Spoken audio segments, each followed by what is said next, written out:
ভারতের দক্ষিণ ইন্ডাস্ট্রির আলোচিত সিনেমা পুষ্পা 2 দ্য রুল নিয়ে কত শত ঘটনার জন্ম হয়েছে তা বোধহয় হাতে গুণে শেষ করা কঠিন।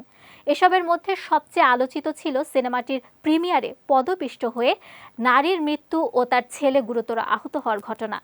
এজন্য জেলেও যেতে হয়েছে সুপারস্টার আল্লু অর্জুনকে। শুধু তাই নয়, তার বাড়িতে হয়েছে হামলা।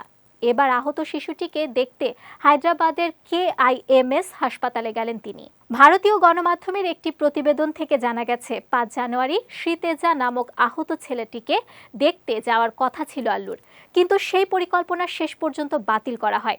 অবশেষে 7 জানুয়ারি আল্লুকে হাসপাতালে প্রবেশ করতে দেখা যায়। নায়ককে এক নজর দেখতে হাসপাতালের বাইরে অনুরাগীরা ভিড় করেন, কিন্তু অভিনেতা হাসপাতালে আসার আগে থেকেই নিরাপত্তা ব্যবস্থা আরও জোরদার করা হয়। হাসপাতালে আধ ঘন্টার মতো সময় কাটান আল্লু অর্জুন। তার সঙ্গে ছিলেন তেলেঙ্গানা স্টেট ফিল্ম ডেভেলপমেন্ট কর্পোরেশনের চেয়ারম্যান দিল রাজু। তারা শ্রী তেজের স্বাস্থ্য নিয়ে কথা বলেন চিকিৎসকের সঙ্গে, পাশাপাশি তেজের বাবার সঙ্গেও কথা বলেন আল্লু। এ সময় সব ধরনের সহযোগিতার আশ্বাস দেন অভিনেতা। গেল 4 ডিসেম্বর হায়দ্রাবাদের সন্ধ্যা থিয়েটারে পুষ্পা 2 দ্য রুল ছবির প্রিমিয়ারে একটি দুর্ঘটনা ঘটে। সেখানে পদপিষ্ট হয়ে মৃত্যু হয় 35 বছর বয়সী এক নারীর। গুরুতর আহত হয় তার 8 বছরের ছেলেও। ওই ঘটনার পরেই গ্রেফতার হন অভিনেতা। নিম্ন আদালত তাকে জেল হেফাজতে পাঠানোর নির্দেশ দেয়। পরে অবশ্য তেলেঙ্গানা হাইকোর্ট থেকে জামিনে মুক্তি পান অভিনেতা।